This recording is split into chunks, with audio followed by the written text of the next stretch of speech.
la mejor mirada respecto del dólar es tranquilidad. No hubo cola en las casas de cambio, el señor no era para él, no estaba atento al tema.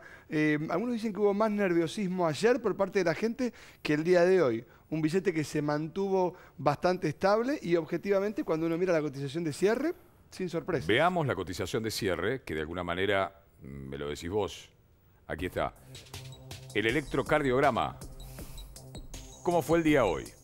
10 de la mañana, cri. El equipo de Telefe Noticias buscaba.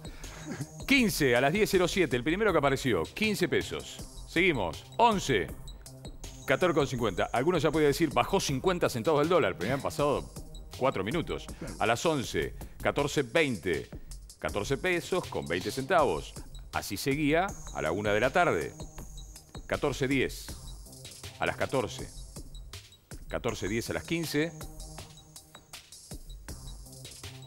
Finalmente, el mercado termina marcando 13.97, ajustó un cachitito sobre el final. Sobre el A veces final. tiene, sí, sobre el final tiene como modificaciones 13.95.